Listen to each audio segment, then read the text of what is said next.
Meus cumprimentos, mais uma vez, àqueles que me dão esta honra e alegria de comparecer à nossa reunião semanal da série Claves Notariais e Registrais, que tem o apoio dos confrades e confreiras da Academia Paranaense de Direito Notarial e Registral. Eu registro aqui meu agradecimento. E, por igual, apoio da ANOREG do Estado do Paraná. Eu dedico os meus cumprimentos à presidente da ANOREG Paranaense, a professora Mariana Pozzenato Martins, e à coordenadora acadêmica da mesma entidade, a doutora Mônica Dallavecchia. Nós estamos aqui tratando da 28ª parte do capítulo Fontes do Direito Notarial e Registral, prosseguindo no tema dos costumes, ou seja, a análise do costume como fonte desse direito notarial e do direito registral. E ainda cogitando, do ponto de vista teórico e em caráter mais abstrato, mais geral, a relação da lei com o costume, ou se quisermos no outro ângulo, do costume com a lei, especialmente quando estejam em conflito. Pois bem, não estará por inteiro incorreto afirmar ser voz corrente nos tempos em que nós vivemos, e isso já vem desde a centúria passada, constituir uma verdade indiscutível, a de que a lei sempre vale mais do que o costume. Nós ouvimos isso nos bancos escolares, ouvimos isso na praxis jurídica em qualquer de suas manifestações acadêmicas. Praticamente é um tema hoje, como eu disse, uma verdade indiscutível, ou seja, que não se discute, se toma como verdade e ponto. Eu não ponho em dúvida a factualidade desse tópico jurídico em nossos dias. Acabo de dizer isso, ou seja, é um fato. Mas essa afirmação não me parece realmente que vá além de ser uma tese, ou seja, da prevalência absoluta da lei sobre o costume. É uma tese. E uma tese que, por falta de sua problematização atual, é dizer, pela circunstância de silenciar-se o seu questionamento, foi ocupando espaço na doutrina e nos julgados dos tribunais, a ponto de que a matéria se tornou incontestável, tranquila, de consenso, etc., quando verdadeiramente, do ponto de vista teórico do direito, não se pode afirmar que seja assim.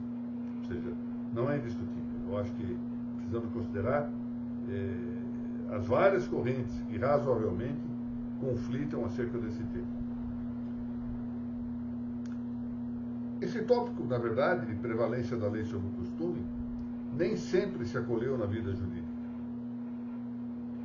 Tivemos aqui, por exemplo, em primeiro lugar, a ideia de que, para que o costume tivesse valor preferencial na compreensão das leis, a formação de um pensamento relativamente forte. E jamais incisivamente, de fato, para afirmar a prevalência do costume contra a lei. Ou seja, não só, num primeiro momento, o costume servia preferencialmente para compreender o significado normativo dos textos. Então, há um texto de lei, esse texto de lei tem um significado normativo, ou seja, aquilo que nós chamamos de conteúdo, e o costume servia para dar interpretação preferencial sobre o texto da lei. E, agora, mais agudamente, existe uma outra corrente, mais de uma corrente, diga-se de passagem, um conjunto de correntes, que termina por afirmar a prevalência do mesmo costume contra a lei. Pois bem, não será aqui, naturalmente, o espaço adequado para nós tratarmos largamente dessa matéria, mas ao menos algum pequeno recorte convém no plano histórico para vermos as situações em que se reconhece a antinomia dessas duas fontes, lei e costume. Na primeira situação, mencionei há pouco, ou seja, da preferência do costume para compreender as leis. O que quer dizer compreender as leis? Extrair o significado normativo de um texto, extrair o actum a partir de um dictum, o conteúdo a partir de um texto que o trate de expressar. Então, nessa primeira situação doutrinária, de corrente jurídica formada a propósito desse relacionamento entre costume e lei, tem-se a afirmação da preferência do costume para a compreensão do texto. Então, o texto vai ser compreendido de consonância com o costume. Então, vamos ver, por exemplo, uma passagem do Digesto que está exarada pelo grande jurisconsulto romano, que foi Paulo. E ele diz, lá no Digesto, que quando se trate da interpretação da lei, cabe investigar primeiro de que direito havia usado antes a cidade em semelhantes casos. Ou seja, vem a lei e dá-nos um texto, então para saber qual é o significado desse texto, vamos ver qual direito havia antes de essa lei ser editada, como é que a praticava já, como é que eram os costumes da cidade. Por que dizer ele? Porque o costume é o melhor intérprete das leis. Opta enim est legum interpres consuetudo, ou seja, o costume é o melhor intérprete das leis. Na segunda situação, temos também no Digesto uma assertiva de Juliano, que diz que está perfeitissimamente avisado, perfeitissimamente advertido, que as leis se derroguem não só pelo voto do legislador, ou seja, pelo parlamento, mas também pelo tácito consentimento de todos mediante o desuso. Aqui ele avança com a ideia de um costume que nós chamamos de desuetudo, ou seja, o costume contrário às leis e que tem o papel também de revogar a lei. Nós temos aqui duas correntes, portanto, ao tempo do direito romano, fazendo prevalecer a lei, ora como elemento interpretativo, prevalecer o costume, ora como elemento interpretativo da lei, ora até mesmo para derrogar a lei. Já ao começo da Alta Idade Média, se é que nós podemos usar essa expressão sem maior rigor de discutir quando que começa a Alta Idade Média, quando não começa, se é que houve uma Alta Idade Média ou se nesse período havia uma antiguidade tardia, mas como quer que seja, lá pelo século VI, Santo Isidoro de Sevilha, grande autor das etimologias, proclamava nessa obra, que é, como já tenho dito em outras ocasiões aqui, talvez se deva entender como uma primeira enciclopédia surgida no mundo, Santo Isidoro de Sevilha dizia que a lei deve sempre estar em consonância com os costumes, porque os costumes são, por seu uso comum, uma prática sancionada pela antiguidade, ou seja, exatamente porque são antigos é que os costumes, por seu uso comum, devem entender-se como predominantes em relação à lei.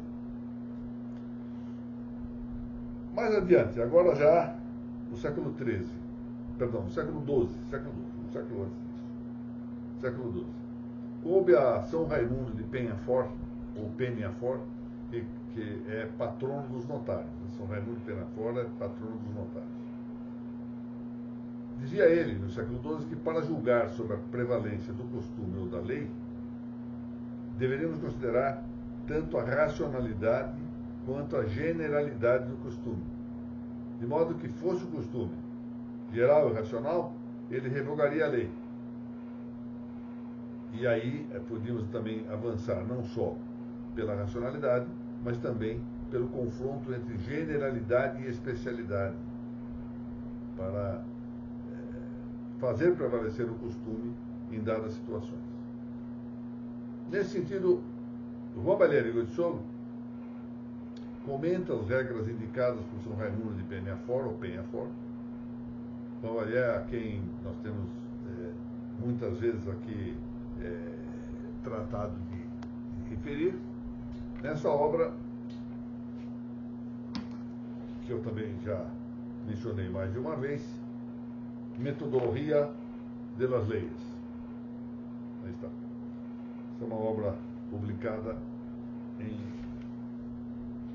Madrid, pela editorial Revista de Direito Privado, com data de 1991. Na página 523, ele comenta e resume as regras expressadas por São Raimundo de Penafort. E diz o seguinte: essas regras são: primeiro, a norma racional prevalecia sempre sobre a irracional. Então, o racional prevalece sobre o irracional. Pois esta, a irracional, por não ser racional, tampouco podia estimar-se como direito. Ou seja, o irracional não pode ser considerado como direito. Segunda regra: sendo racionais ambos, lei e costume, o especial deve prevalecer em seu âmbito próprio, sobre o geral, critério que se aplicava tanto em caso de concorrer uma lei ou um costume geral, como com outra particular, lei contra lei, costume contra costume ou lei contra costume. Deveria prevalecer o especial sobre o geral.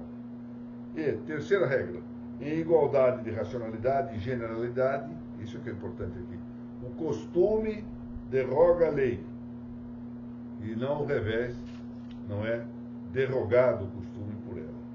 Notem que é uma posição extremamente forte. Então, o que vem aqui, meus caros, é algo diverso do que nós estamos vivendo em nossos tempos. Não digo que esteja certo ou esteja errado, seria um pouco precipitado extrair do fato de nós termos doutrinas antigas uma conclusão. Não se trata disso. Eu só estou tentando mostrar aqui que nós temos hoje um tópico de que a lei prevalece sempre sobre os costumes. Frequentemente esse tópico vem afirmado com amparo em um só pilar, de que a lei diz isso. Ou seja, a lei diz que ela prevalece sobre o costume. Pronto. Então, parece que nós temos de revolver esse assunto para verificar que nem sempre foi assim no pensamento jurídico. Vamos ainda ver que isto prossegue por alguns autores. Na semana que vem eu pretendo tratar do tema do costume jurídico, situando no fertilíssimo pensamento de Santo Tomás de Aquino.